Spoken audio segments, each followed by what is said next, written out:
when people are making pastry, they often don't put enough fat in. So this has got quite a lot of fat. It's a sour cream pastry, so there's sour cream and butter in it.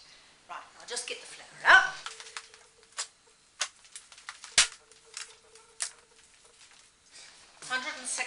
G's of flour. Right, throw that into the FP. Right, so then we need sour cream and butter. 120 grams of butter, and then chop it up into little pieces, into cubes, like so, and throw it in there. Then we whiz it. Noise coming. Oh, yep, that looks pretty good. Then we measure out the sour cream. Sour cream, I need 100 G's. That'll do.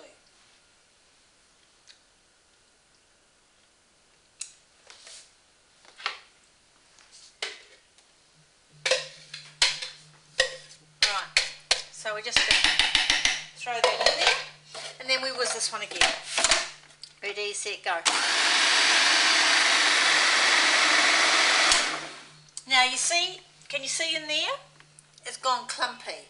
That's when you stop. Because you do the rest by hand. If you continue whizzing after it's gone clumpy, so it ends up in a big clump, then you've gone too far and it gets tough. So do the rest by hand, which means you put it into a bowl, and then with your hand, like this, whoops, you just mix it so it all clumps together. Oops! Okay, and then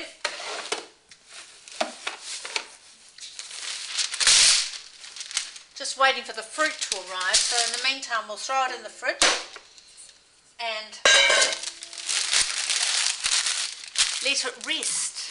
So I've got 250 G's of strawberries, which are just cut up fairly roughly, and then 250 G's of rhubarb, which I've washed, and then I'll cut up fairly finely. Now the reason for that is when the strawberries are cooking, they will cook really, really quickly because they're full of water, whereas the rhubarb is quite sort of more solid, and so if you want to get it cooked to the right same as the strawberries, you need to cut them up fairly small.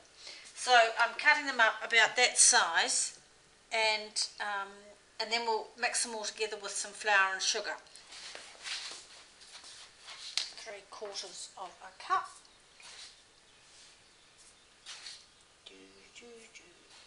Okay, that'll do.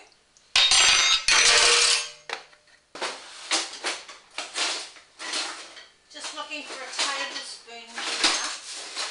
Oh, here it is. And we have 3 tablespoons of flour. So here we go. Then we mix it all up. And then we need to do the pastry. I've just put some flour on the bench to roll out the pastry, which we have already prepared before. Now, just squeezing it out to sort of a vague circle so that I don't have to roll it out as much.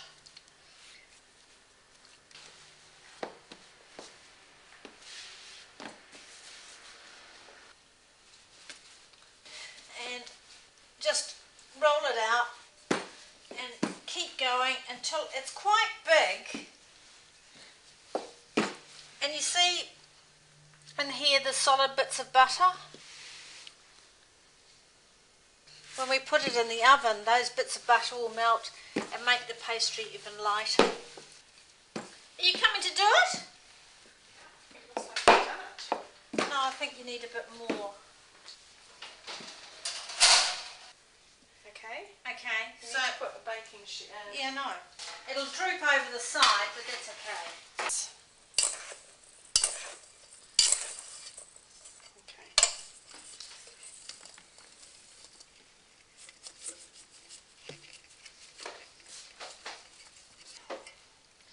So, okay, you pile the fruit on like this. Make sure that the sugar's all mixed up with it. Okay, so then you just go around and fold the pastry over like so. So there you have a rustic pie.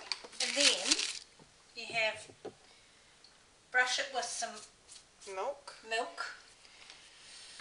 Okay, and then we do the sprinkle. And gives it a nice crust, golden crust. Okay. Okay, then we whip it in the oven. You have to do it 200 degrees for about 30 minutes. Here's the rustic pie. Wow! My goodness, isn't this wonderful? Oh, This is the most beautiful thing I've ever tasted.